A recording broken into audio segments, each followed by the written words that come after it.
This panel is part of programming for an exhibit called Faith in a City, which runs through January 26th. And Faith in a City explores 20 local religious groups through photography, as you can see, history, music, video, and interviews as a way of better understanding our community. And the project considers how religion is meaningful to people across the city. We are so happy to welcome our generous, wonderful panel here today, and the panel is called Faith and Community. Each panelist is going to speak about how their congregation or group thinks about community and works to build community, and some will talk about how they think about their relationship to the broader community of Somerville or beyond. So I'll just do a quick 1 or 2 sentence introduction of everyone, and then we'll go maybe in the order I make the introductions. I'm just doing it in alphabetical order. And this is a community event. It's not an academic event. It's informal. And we're just so happy to have all of these groups represented today. And afterwards, please feel free to join us for a reception and just to speak with each other. So today we have Aliza Arts, who's a member of Havarat Shalom on College Avenue. Havarat Shalom is an egalitarian Jewish community founded in 1968. There's no rabbi. Instead, the congregation is led by its members, which I'm sure Aliza will tell us about. Next, we will have Faye Duprat, who's a member of Somerville Baha'i.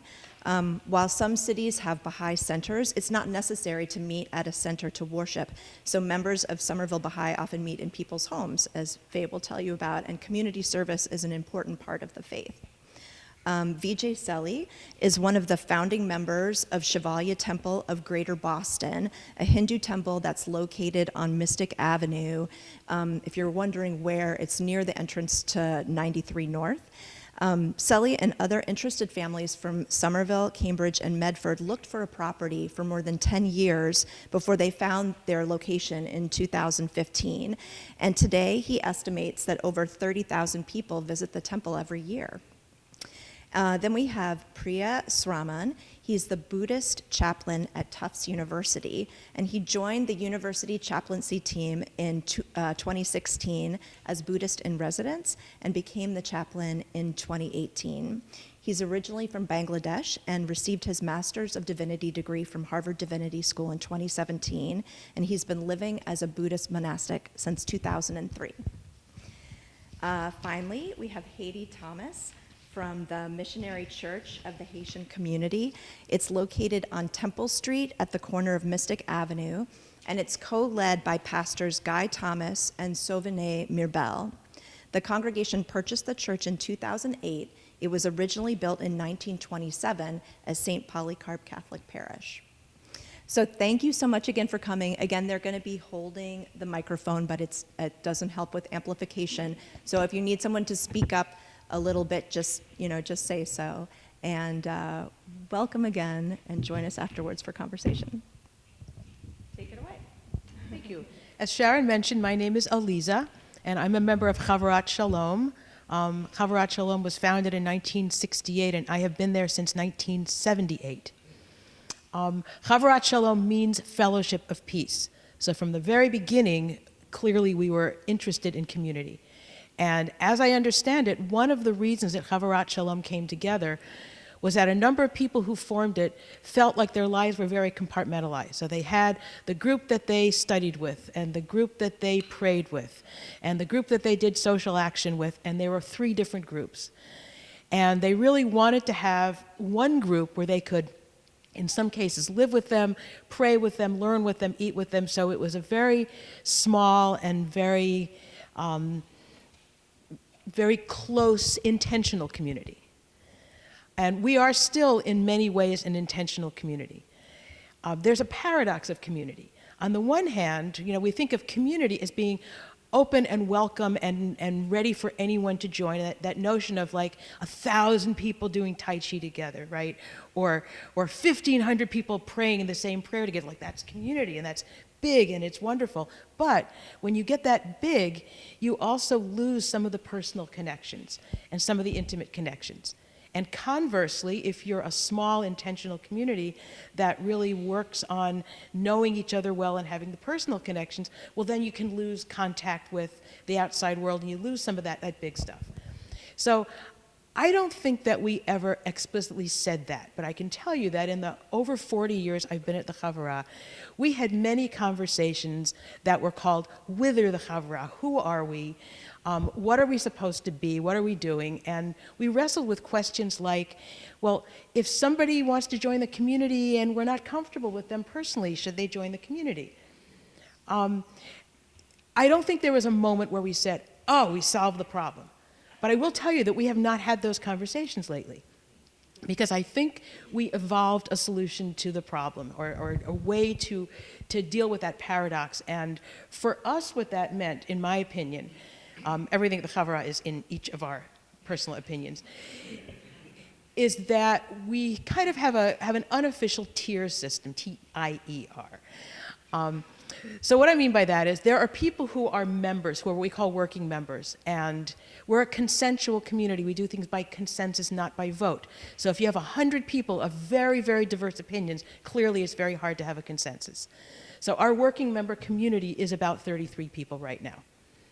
Theoretically, all of those members should be the ones working to make everything happen. Actually, some of those members make everything happen. Then we have a group of people called associate members, and these are people who essentially say, I'm an associate member and here's a small contribution. And we send them email information, we invite them to be part of whatever they want to be part of. And then there are people in the general community who just show up sometimes. It works very well. So we may have 15 people at a regular Saturday morning service, mostly members and associate members, but we may have 100 people at our Jewish New Year services, which is the time when anybody who ever goes to services is going to go to services. That seems to work. I think another thing that's happened over the course of the last 40 years is that we've had a growing understanding of who could be in our community. By that I mean, I think the very first round of that, before I even got there, Chavurah Shalom began as a rabbinical seminary. So the notion that women could be part of the community was a big deal at some point in the late 60s. It began to expand, and you know, sometimes you imagine sort of like a scene where everything's dim and then something gets lit up and you see another figure. Oh yeah, them, and oh yeah, that, oh that.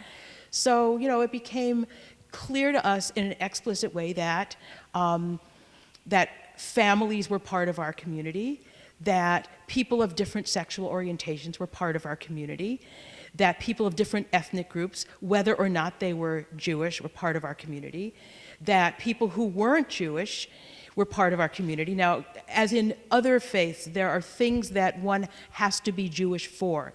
So, and to count as part of the quorum, we need to have somebody who's Jewish. But we don't ask people.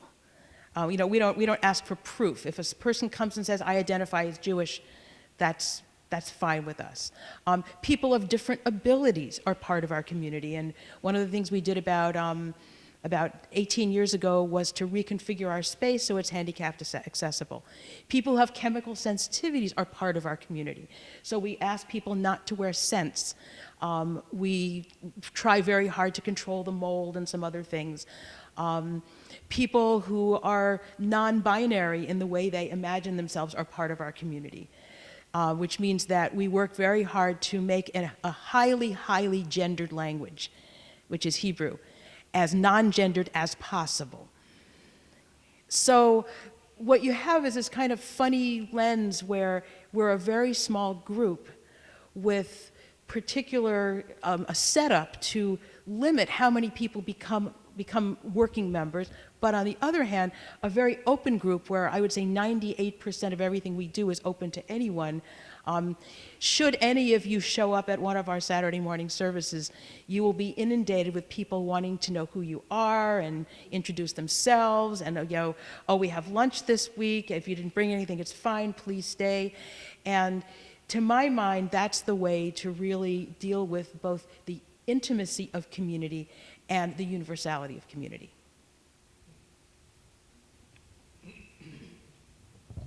Thank you. Hi, everyone. My name is Faye. It's odd to speak in a speaker that's not. My name is Faye, and I've lived in Somerville since 2011. I am part of the Baha'i community. I became a Baha'i when I was in my late teens. I was brought up in a Baha'i home. I brought some cheat notes so that I could track this conversation as best I can to be efficient in how I speak to you about the Baha'i faith and community. But since Baha'i faith is something that not everyone is familiar with, I thought I would just do a really small intro to what the Baha'i faith is. It is an independent faith, an independent world faith, so it's not a denomination of any other faith. And we follow the Prophet Baha'u'llah. And the three pillars of the faith, if any faith can be distilled in such a way, the three main pillars of the faith is the oneness of God. So we believe there's one God, and regardless of which faith or which path you're taking to that God, it's the same entity. And we also believe in the oneness of religion, so that we believe that there's an interconnectedness of all religion. So if you look at the core of faith, and you strip away the social construct, that it will resonate the same way. That there is a belief in a higher essence, there is a belief in our spiritual sense, and there's a responsibility to each other, if I were sort of simplifying that. And the third pillar, which I think is important because we're going to be talking about community, is the oneness of humanity. And that umbrella statement incorporates this idea of belief in the equality of men and women, the equality of all races, the need for universal access to education, the elimination of extremities of wealth and poverty. So a lot of things that are not uncommon to, I think, probably many people in this room would say, oh yeah, that makes sense, I believe in that. And so as a Baha'i, what our work is in the world is to try and help bring about a world that is reflecting this sort of wonderful notions, these divine concepts that are brought to us from a higher essence. And I brought a quote with me sort of to start off. It's by Abdu'l-Baha, who is the son of Baha'u'llah, and he says, "To be a Baha'i simply means to love all the world, to love humanity, and to try to serve it, to work for universal peace and universal brotherhood." So community is sort of a central preoccupation of the Baha'i faith, because we believe that service and worship are interconnected, right? So if I believe that I'm a spiritual being and one of my responsibilities is to grow spiritually in this world, well, I believe that the way that I can do that is through service to humanity. And service to humanity means, for us, working with others. So it's not just Baha'is working with Baha'is, but this idea of creating platforms so that we can work with a greater community, work with other like-minded people who care about these ideas of justice and peace and unity, to sort of achieve these goals. So how do we do that?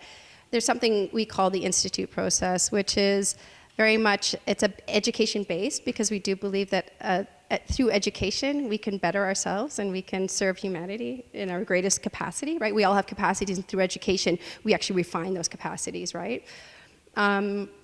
So we have children's classes, we have junior youth classes, we have youth classes, and they're not for Baha'i children to teach them about the Baha'i faith. They're for all children to learn about our spiritual potential and how we can work together towards these concepts of love and justice, and friendship. So there's the children's classes, the junior youth classes, and what's interesting is they feed each other. So the children who graduate up through the youth program often become facilitators of the children's classes. Whether they're Baha'i or not, they will be potentially facilitating these programs. And also there's a real focus on gathering for what we call devotional gatherings. So, and once again, that's not just Baha'is, but anyone from any faith coming together and praying together. It could be for a particular concept like health or healing, but it could just be coming together to pray. And one of the things I think is interesting about that relationship of sort of like, because we were sent some questions like, what is the importance of community to your faith group, and how does your group build community, and how do you see your relationship to the larger community, be it Somerville or the greater beyond that? is I think what's interesting is when we do the work together with like-minded people that care about these concepts, there's a built-in process of reflection. So in the greater community, we will go reflect back what's worked in the endeavors that we've done, the service projects we've done, what hasn't worked, how can we improve it, how can we invite more people in? So there's a really self-reflective, and so we're building the capacity to work together and build stronger ways of serving humanity with this sort of ultimate goal, cycling back to that idea of the oneness of humanity, to achieve that larger goal. Yeah, and I think it's also, there's this belief that if we are going to achieve world peace, right, which feels like such a big concept, that it starts with the health of the family. So if you're working for the health of the children and the junior youth and the parents, then that affects the community around them. And if you can affect and make a healthier community around you, well, then that it impacts your state, impacts your nation, impacts the world. So this idea of really very grassroots, very starting on the local. So that I think really is descriptive. And I had one more quote to close with, also from Abdu'l-Baha, which is, "The supreme need of humanity is cooperation and reciprocity. The stronger the ties of fellowship and solidarity amongst men, the greater will be the power of constructiveness and accomplishment in all the planes of human activity." So, thank you. Yes, I'm sorry. No problem. Thank you. So my name is BJ. I'm Shivali Temple, Greater Boston. And Shivali Temple, name Shivali Temple is called Lord Shiva, and Alaya mean house. So this temple built in 2015, I have dreamed for 15, 20 years. I live in Somerville, the day one. I live in Somerville since 84, and Medford, I'm living in Medford right now. I'm in this area for the last 35 years. I work in this area also in Somerville. So where we come from, that every village have temple, same temple Shivali. We feel that temple is not a religious really, it's get everybody together. Anybody go to temple, nobody can say where you come from, who you are, you can pray the way you want it. So it's like Alaya, like a house, and Lord Shiva's house. So my goal was that, bring our culture value back to US, where we grow up, where kids grow up. We do a lot of rituals, a lot of, religious function every year. We have no place to go. So finally, 15th, we found this place, and we just renovate everything, get some idol from India. And the temple main is not really we teaching any religion. Religion is already there. We're teaching how we live together and how you come when you want to come, when you want to go, see each other, networking and socialize together, and how we can help the kids. How can kids come together? And it's very hard to go somebody's house every week or weekend. Kids have no place to go. From school to home, home to school, or the television, or now internet. So we create the place, so kids come every Sunday.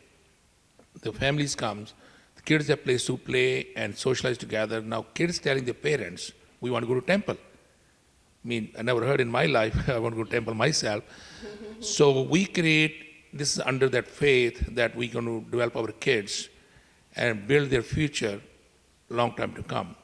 When they go out, what they learn from the temple, they can also bring the same culture to the school, their friends. What you teach the kids, they're going to teach to somebody else. So our grassroots that teach the kids what you can do, best you can do with your own culture, what you create in your own life. And I went to many churches, I went to many gurdwaras and many other temples, I visit abroad, we go see temple. Nobody told us you can't get in this temple, who you are, which religion you're from. So for me, always religion, when it's just an avenue we choose. God is one, and we all going to go there. I have one quote, somebody said, if you want to go to Mount Everest, you can go yourself tomorrow.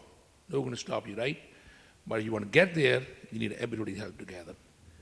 You need a summit, you need all the support system. So that's where I feel, and the faith, if we want to be happy and prosperous in this life and future to come, we have to be together. And everybody, in your own house, we have differences. My kids have differences. We have differences in the house. What in society we want to have differences is okay. But listen to everybody, try to work together, how we can come with a solution. And there's no any corporate will run good business if there are no arguments there. If everybody says yes, yes, yes, that's not healthy business, we say. Same thing, living in society together, everybody have views. We should respect everybody. And if somebody need help, help the person. We are not same, we're not all together, we born in different places, for different families. We, of course, we have different views. But what faith does, it brings everybody together. It doesn't matter I go to church, I go to temple, go to Gurdwara, I'm going to the place everybody welcome. That's what Ishwali is all about. And everybody welcome over there, from 5-year-old kid to 80-year-old senior. We bring that grassroots together, how they can love each other and teach each other. And my goal always been, I always see God in everybody. Because they say, God is living in everybody. If I don't treat you good, I don't respect you, for me going to temple doesn't matter. So that's why, we teach our kids, a temple is the only place you come, get together. Real temple in your own heart. What you touch and feel every single day, every single minute. And if I don't treat him good, I'm not doing service to God. So that's what we try to teach our kids. God is only one, but we all have to go through all together. Live together, work together, and pray together. That's what Shwali is all about.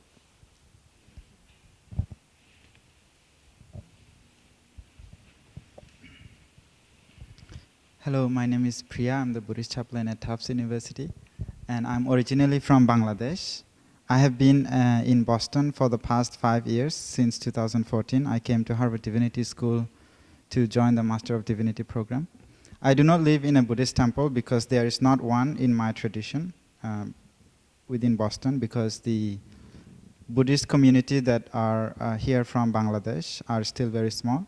So there's not a fixed Buddhist temple in Boston that I can stay. So instead, I stay in an apartment since the time when I came here from 2014.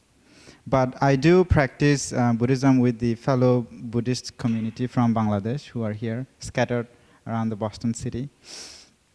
It's not in a fixed place, but I go visit their houses. We have these special services in Buddhism where Buddhist monastics are invited into the houses to lead religious ceremonies, rituals, and to have religious discussions, spiritual discussions. A lot of that includes a lot of our traditional Buddhist rituals, like chanting in Buddhism, chanting in Buddhist languages. And along with that is a lot of ritual of merit making or transference of merits. Along with that, there is a lot of worship, and then there is a lot of religious discussion. But my main work, as was mentioned before, is chaplaincy at Tufts University, where I've been for more than 3 years now. So I consider that my main community, Buddhist community. I work with undergraduate students from all over the world. So today I'm going to talk about that mostly. Before I talk about the work at Tufts Buddhist Chaplaincy, I want to say a few things about the understanding of community in Buddhism, traditional Buddhist scriptures. So in Buddhism, there are the three main, what is called the jewels. One is the Buddha. The second is the teachings of the Buddha, which is also called Dharma. So the Buddha, the Dharma, and the third is called Sangha in the traditional Buddhist language. And Sangha literally means a community. So the Buddha is the Buddha. You know who the Buddha is, a person who discovered the teachings. And the teachings are the teachings that he discovered and the Buddhist people are studying and practicing. But the interesting thing is the Sangha, which is the community. And our focus for today's event. The Sangha, according to Buddhism, is comprised of 4 groups of people. One is the male Buddhist monastics, the female Buddhist monastics, and the laity, female and male. So the 4 groups of people in the society comprise the Buddhist community. This community is very important. It's in fact when we talk about Buddhist worship, it's actually connected to this community. Because if you go to any Buddhist event, you will see that there is, just like we are sitting in front, there will be a group of people sitting in front, mostly Buddhist monastics, and the laity are at times worshipping the monastic. It's a symbol of worshipping a field of merit. That's what they call. The group of monastic is called the field of merit. Why is that? Because they are the groups that are dedicated to the practice of the Buddhist teachings.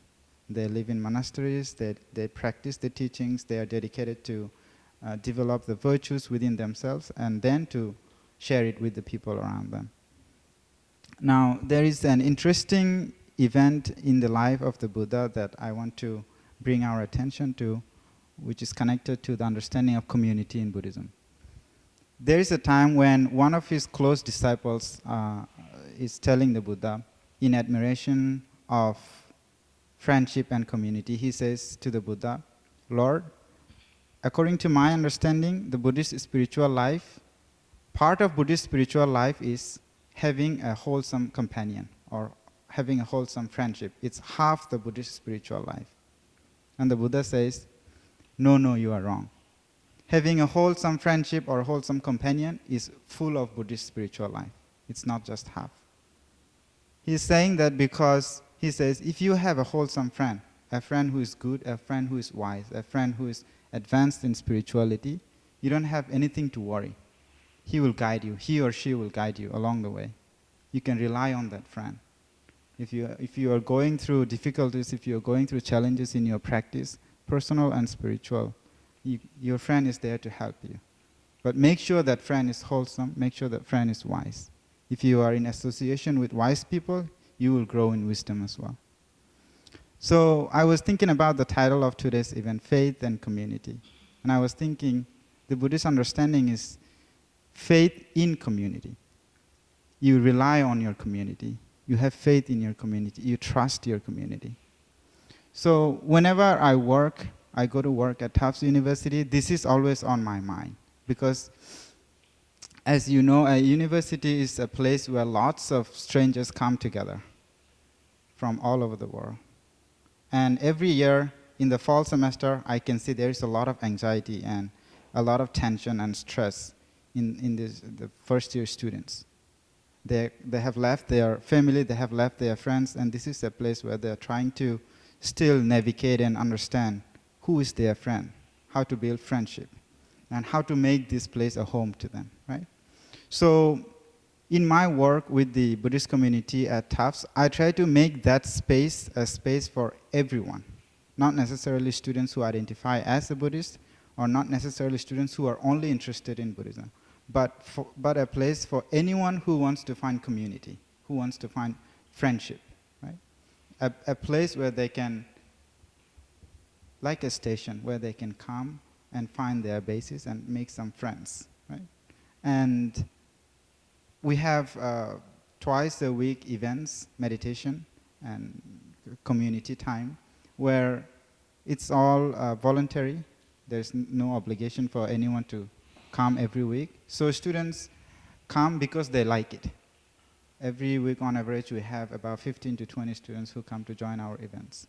Apart from that, we also have monthly full moon events where we discuss spirituality, we discuss spiritual poetry and other teachings from all the religious texts. Apart from that, we also have semesterly retreats where we take students from campus, we go somewhere else and spend a weekend. A lot of that is spending time in silence. So we eat in silence, we practice meditation, walking, sitting, reflecting in silence. And quite surprisingly, that is one of the most popular sessions that the students enjoy, because there's so much noise when they are on campus. So much to think, so much to reflect, so much to write, study, argue, and discuss. So even though they are spending this time in silence together, that space of silence allows them to understand themselves in the community, but also to understand each other's company, to enjoy the presence, to enjoy their fellowship, right? So anything and everything that we do at Tufts University, our focus is on building this friendship, right? And as I said before, this is not just traditional Buddhist students. These are from all different faiths and no faiths at all. But when they come to the event, they are all friends. They are all laughing. They're at times even arguing with each other. But they understand that they are all there to learn together and from each other. So my understanding is that the reason why I like going there, the reason why I like focusing on community and friendship is not just because I learned it in the Buddhist tradition, but also because I believe that if there is such a thing where students learn this friendship and understanding each other when they are in the university, that is something they can take away when they get off campus, when they graduate and they continue to serve in the society in different ways, which is actually happening. So some of the students who have graduated keep telling me how they have tried to find or found different communities with the mission of building friendship, with the mission of understanding each other, with the mission of caring for others. So that is just a little bit of what I wanted to share about the Buddhist chaplaincy work at Tufts University. Thank you. My name is Hedy Thomas. And by the way, I'm known to speak very softly, so please, if you can't hear me, just signal and I'll try to be as loud as possible. But in my head, I'm hearing myself so loud because I tend to lower my voice. I'm from the Missionary Church of the Haitian Community, located on Temple Street, 100 Temple Street, corner of Mystic Ave and Temple Street, right by the entrance of the Somerville Housing Authority and the village, St. Polycarp Village. Like it was introduced, the the temple used to be a Catholic facility, St. Polycarp's, and the church, we've been there since 2008. I've been at the church for about 6 years, and this past September we celebrated 11 years at the temple. I am the clerk for the church, just a little over a year. I'm not a spiritual leader, so I don't really. Some people even from the church would say you're not qualified to speak on the spiritual aspect of stuff. But so I want, because I'm more interested in the community aspect of stuff. From speaking with the original members of the board, when they moved from Malden, they were part of a larger church in Malden. When they moved from Malden to Somerville, the idea was to be inclusive. So within the Christian faith, there are so many different denominations, and in our church, we're not a single denomination. So we have all different people, members from different denominations, whether it's Protestants, Methodist, Adventist, Seventh-day Adventist.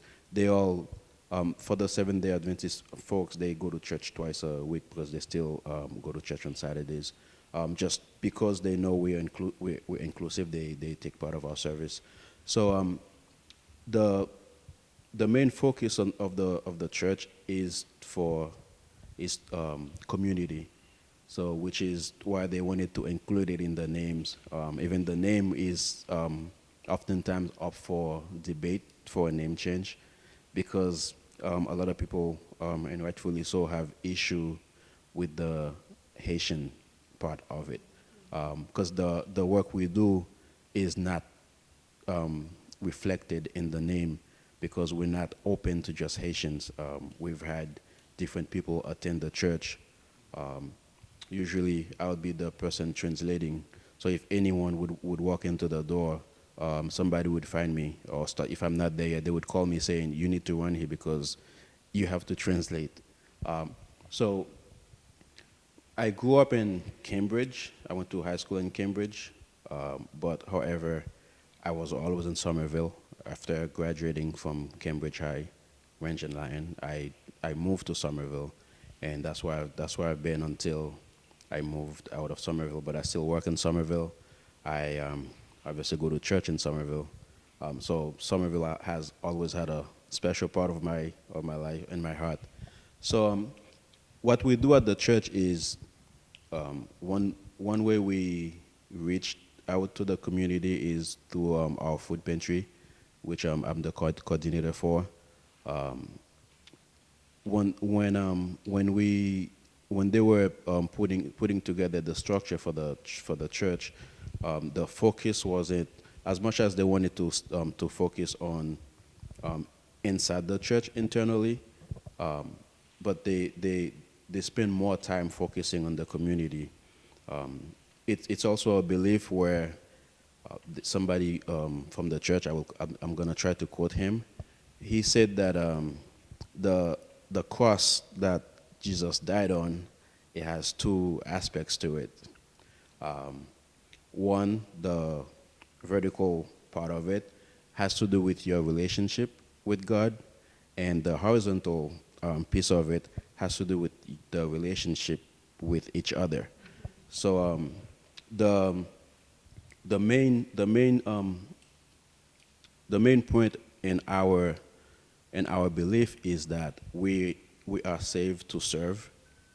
So our purpose is to serve the community, not more so to serve at the church. The belief is that within you, like your body is the temple of God's Spirit. So you are the church, not the building, like it was mentioned before. So we share that same belief. So the idea is to make yourself better. Don't come to the church to pray, but every single day of your life, you try to make that temple. You keep that temple clean. That way, you can serve. It's also encouraged to serve to your own way of life. If you don't have to, we don't believe in converting somebody. We would rather get somebody curious to the way we live our lives and to the way we serve. So a lot of us have issue with being served. I'll be the first to say I'm not used to taking things or receiving things from people because, I don't know if it's a selfish way. I take more pleasure in giving and serving.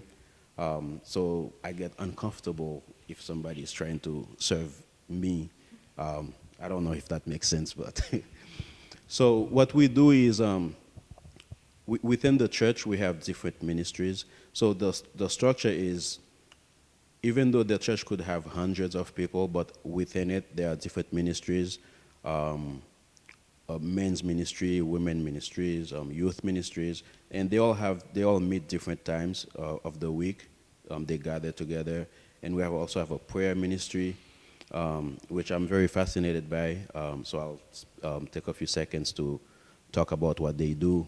It's a group of people from, like, for example, me, I'm part of the multimedia team at the church, but those people, instead of doing something where they're visible every Sunday, they don't like to be visible. They'd rather stay behind closed doors. So what they take pleasure in is just staying behind closed doors and praying for every single aspect of life. So from our leaders, our state and federal leaders, they're constantly, like, on a weekly basis, praying for our nation, whether it's on the state level or federal level. They pray for other faiths within the country, regardless of what faith you represent. Like, those group of people, they don't care. Their job is to pray, and they constantly do it. They pray for our schools. So every before the school year starts, there's a special prayer for the school system in our community, or the state or the country, like the whole educational system in general. They hold a special prayer where they pray for the whether it's the students, the teachers. So just there's not like a set limitation on what they pray for. It's very, very broad. I'm not a pastor, and I have no desire to be a pastor, because I feel like it's a huge work that I don't. A lot of people at the church disagree with me, by the way. I don't think I'm qualified for. I don't have it in me. I would much rather serve as somebody with no set title, because that's just what I believe in. I think it goes in line with what the church believes in, even though they don't like to hear it.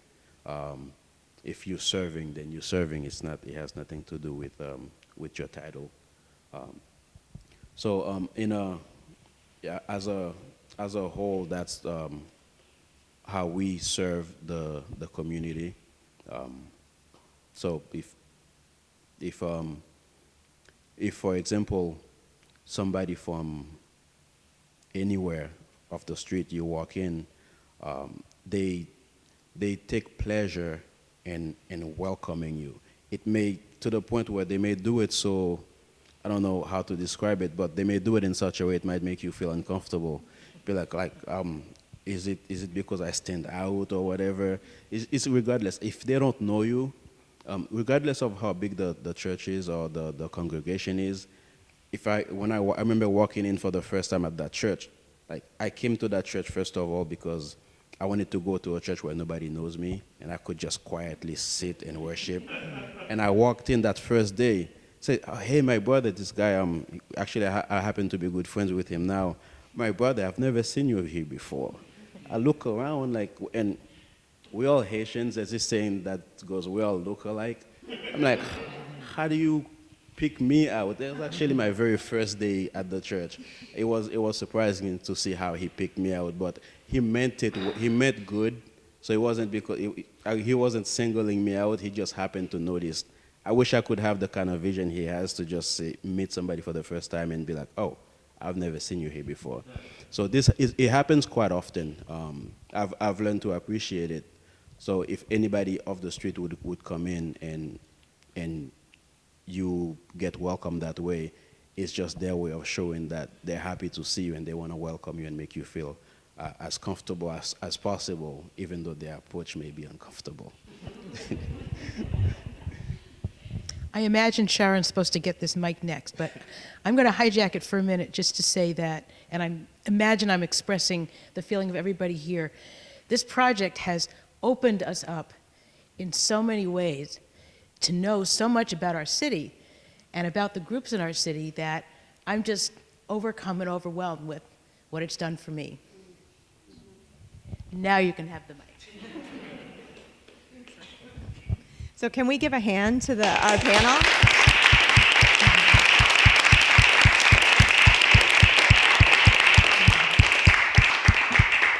So as I said, we are now going to cut the video and